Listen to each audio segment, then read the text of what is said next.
স্বৈরাচার শেখ হাসিনার সরকারের পতনের পরে বিভিন্ন জায়গায় ছাত্রলীগ জনগণের হাতে গণপিটুনি অথবা মব জাস্টিসের মুখোমুখি হচ্ছে। জনগণের এমন আচরণের পেছনে মূল রহস্য কি? কি সেই মূল কারণ, যেটা এখনও কোথাও তুলে ধরা হচ্ছে না? ভীষণ বর্বরতা, প্রতিটি মব জাস্টিস ইকুয়ালি বর্বর।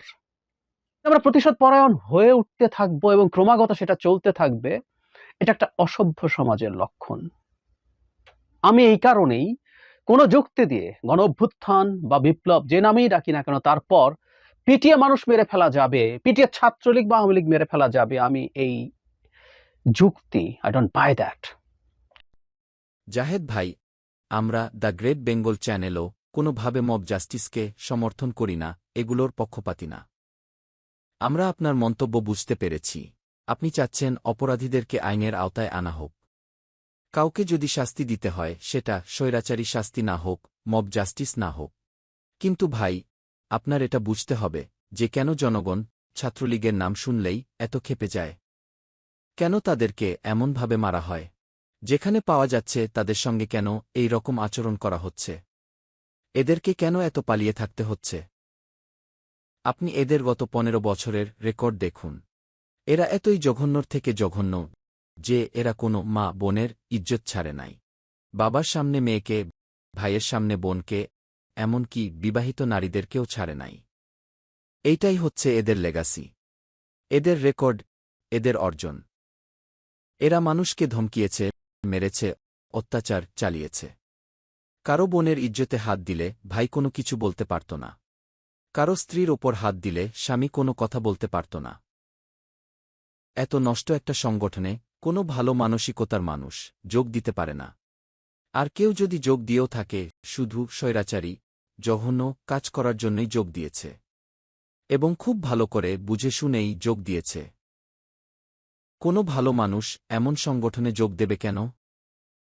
আর কেউ যদি বাধ্য হয়ে, ভয়ে অথবা অন্য কোনো কারণে যোগ দিয়ে থাকে এবং কোনো খারাপ কাজে অংশগ্রহণ না করে থাকলেও ছাত্রলীগের নাম এতই খারাপ যে তারপরেও দেশের মানুষ এদেরকে পেলে সহ্য করতে পারে না, মানতে পারে না। এখন দেশটা দ্বিতীয়বার যখন স্বাধীন হয়েছে, এই সব দানব, জানোয়ার, ভারতের দালাল, এই শয়তানদের এরকম একটা পরিণাম হবে, এটাই তো স্বাভাবিক। এটাও এক ধরনের বিচার, এটা প্রতিরোধ হিসেবেও কাজ করে, যেন কারো ছাত্রলীগে যোগ দেওয়ার সাহস না হয়। যদি এই ধরনের কাজ করার আবার কেউ চেষ্টা করে, ক্ষমতায় থাকার পর স্বৈরাচারী শুরু করে, তারা এই ইতিহাস থেকে শিক্ষা নেবে যে এদের পরিণাম কখনো ভালো হতে পারে না, এবং যেই দিন জনগণের হাতে পড়বে, জনগণ এদেরকে পিষে ফেলবে। সুতরাং ভাই, আজকে এই স্বাধীনতাকে ব্যর্থ ভাবার কোনো কারণ নেই। এটাই স্বাভাবিক, প্রত্যেক বিপ্লবের পরে, স্বাধীনতার পরে এমনই হয়। আপনি যদি আমাদের পাশের দেশ ভারতের কথা চিন্তা করেন, আমাদের কত মুসলমান মা বাবা ভাই বোনদের সঙ্গে এই রকম আচরণ করা হয়েছে এবং হচ্ছে, তার কোনো হিসাব নেই। আপনার ভিডিওটি প্রায় 10 মিনিটের। আপনার 10 মিনিটের কথা শুনতে শুনতেই ভারতে আনুমানিক 50টি ধর্ষণ করা হয়ে গিয়েছে। কত মানুষকে মব লিঞ্চিং করা হয়। ভারতের সরকার থেকে বুলডোজার দিয়ে মুসলমানদের পাড়ার পর পাড়া মাটির সঙ্গে মিশিয়ে দেয়া হয়। তাদের দোকান, ব্যবসা ছিনিয়ে নেওয়া হয়। এভাবে বিভিন্ন মসজিদে, বাড়ি ঘরে, দোকানে আগুন দেওয়া হয়। এদের পাপের কোনো শেষ নেই। এবং চিন্তা করেন, ভারত বাংলাদেশে কি করেছে? এরা ঈদের আগে বঙ্গবাজারে, যেখানে ভারতের কোনো হস্তক্ষেপ, কোনো দখলদারি ছিল না, আগুন লাগিয়ে শেষ করে দিল। দুইজন লোক আসছে, আইসা বাইকে আগুন লাগাই দিয়ে গেল। এই একজন নামছে, নামার পরে আগুন লাগাই দেয়া, আরেকজন ওইটা উদাও। অগ্নিকাণ্ডে হাজার কোটি টাকার বেশি ক্ষয়ক্ষতি হয়েছে। সেই রকম আরও বাজার, যেখানে ভারতের কোনো দখলদারি ছিল না, ওগুলো তারা আগুন দিয়ে পুড়িয়েছে। বাংলাদেশের অর্থনীতির কি করেছে এরা? মাছ কবে খেয়েছেন? ইলিশ মাছ ইয়াসাদের আমলে, আজের আমলে, এরপরে এখনো মুখ চড়ে নাই। এই ওষুধ নাই, বাংলাদেশে ইলিশ মাছ নাই। ইলিশ মাছ কিনতে আসছিল, আমার মা মারা যাচ্ছে, প্যারালাইজ হয়েছিল। আমি এখানে ইলিশ মাছ বলে আমি 1 কেজি ইলিশ মাছ নিয়ে যাবো। আসে একটা ইলিশ মাছ 8,000 টাকা, 6,000 টাকা, 10,000, মানে 4টি ইলিশ মাছ। বাজারে মাছের কাটা সাজিয়ে রাখা হয়েছে পাত্রে, রান্না করে খাওয়ার জন্য কিনছে সাধারণ মানুষ। অবশিষ্ট কাটাগুলো থাকে, যেগুলো বিড়ালের খাবার, ঠিক সেই খাবারগুলোরই মানুষগুলো খাইতেছে। আপনি এগুলো কি নিচ্ছেন? এটা নিয়েছি বোন, খাইতাম, মুরগির দাম না, আমার তো স্বামী নাই, একটা বাচ্চা আছে ভিচ্ছি, তাই আমি এটি ওরা টেনতে ছায়া টু হয়ে নিতে আসি, খাইতাম। এগুলা খাচ্ছি, এখন সব কিছুর দাম বাড়তি, এগুলাই খাই, আর কি করবো। কিনে নিয়েছি এই কটা, আর এটি ছাইয়া নিয়ে আসি। আর এই ছাত্রলীগ সেই ভারতের দালালি করে আবরার ফাহাদের মতো কত ছাত্রদের হত্যা করেছে তার কোনো হিসাব নেই। তাদের অপরাধ কি ছিল? আজকে এই ছাত্রলীগের কর্মীদের সঙ্গে এইরকম আচরণ হবে, এটাই তো ভাই স্বাভাবিক। ভাই, আপনি এই কর্ম আশা না করতে পারেন, তবে এটাকে আপনি বর্বরতা বলতে পারেন না। এদের সঙ্গে এখন যা করা হচ্ছে এটা বর্বরতা নয়, এটা তাদের নিজের হাতেরই অর্জন।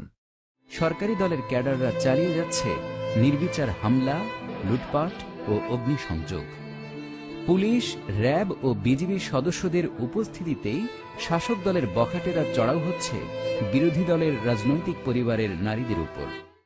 চুল ধরিয়ে ওরা গাল গালাস করে মারা ধরা করতে লাগলো, তখন ওরা বেরিয়ে আর বোম মারছিস, তখন কোরআনের ভয়তে বাচ্চা কাচ্চা নিয়ে আমরা তখন ওই আইলবেদি পড়ি কি মরি, তখন ওরা হয়ে যায় জয় বাংলা করতে করতে গেল, আমরা তখন কান্দা কাটি থেকা থেকে কিছুই ঠেকাতে পারলাম।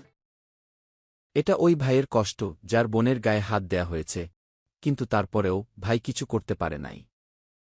এটা ওই বাবার কষ্ট যেই মেয়েকে সে নিজ হাতে বড় করেছে, যাকে নিয়ে কত স্বপ্ন আর পরিকল্পনা। সেই মেয়ের বাবার সামনে তাকে তুলে নিয়ে যায়, কিন্তু অসহায় বাবা কিছু করতে পারে নাই।